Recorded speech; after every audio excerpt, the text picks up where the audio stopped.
I was born with a form of muscular dystrophy called spinal muscular atrophy, so I rely on the help of others to get in and out of bed, use the bathroom, get beverages and food, and more. Each and every day, I can't escape my dependence on others for help meeting my basic human needs. It isn't my choice or a luxury, it's just a fact. Since Minnesota's shortage of support workers began around July 2010, most of my time, energy, and other resources are tied up scrambling to find and keep people to help me. I'm responsible for recruiting, screening, hiring, training, scheduling, and otherwise managing my support team. For helping me survive, workers often receive uncompetitive and unlivable wages, plus few, if any, employment benefits. This is because of limited funding available through various state programs that I rely on. It's like driving on roads littered with potholes, faded lane paint, and rusty, barely hanging traffic signs. It's a health and safety hazard.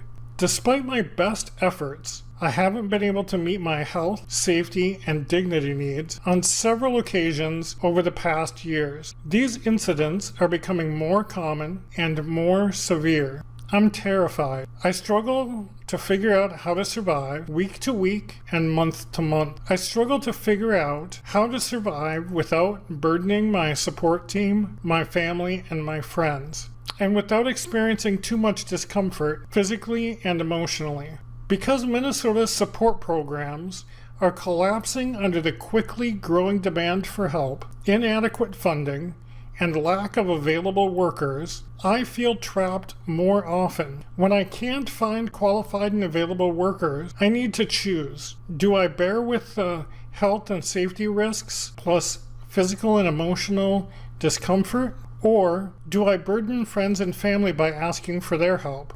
My parents are 80 years old and live 100 miles away. Other family and friends have their families and jobs to attend to. They can't afford to take time away from their job, lose that income or those benefits, in exchange for the little pay I might be able to offer, no matter how much they'd like to help me.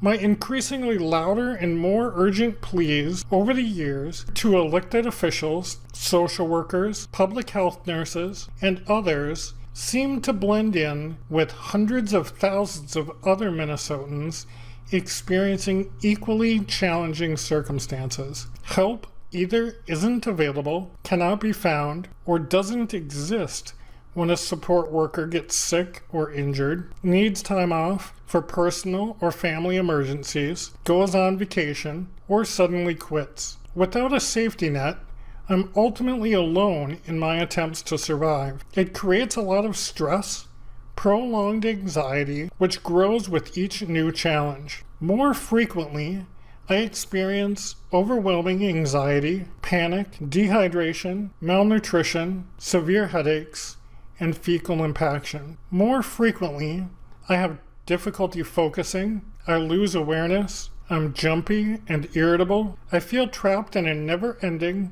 downward spiral of needing more help more often, finding help less often, increasingly unable to meet my basic human needs. I feel guilt and shame for not being able to find and keep enough reliable workers, for having to ask other support team members, friends, and family for help.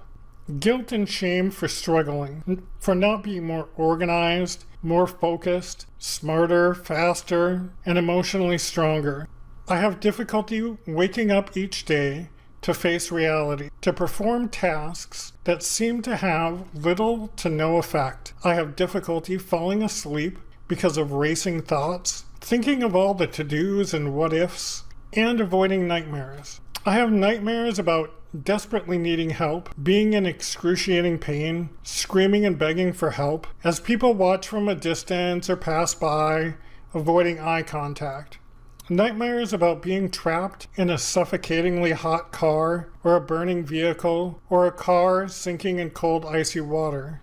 I often feel broken, physically, mentally, and emotionally. I crave an escape, anything to lessen the anxiety, reduce the nightmares, and avoid reality. I've grown more apathetic, numb.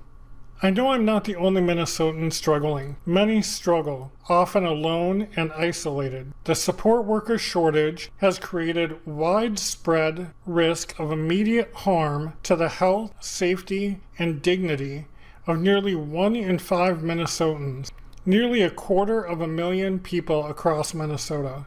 If you're a Minnesotan with a disability or older adult who relies on support services, if you're a support worker, a family member, a friend, or someone who works with an organization coordinating direct supports, someone who's struggling to meet health, safety, and dignity needs, or someone who's seen these struggles, please join us. Your experiences are important. Your feedback is needed and powerful. Your input is critical. Your ideas are valuable. Please share with us. If you're interested in being part of a community of people who are passionate about supporting each other's health, safety, and dignity, please subscribe to our updates at join-ms.civic-innovations.com. Thank you for listening to my story. I look forward to hearing about your experiences and working with you to tackle these challenges. Thank you.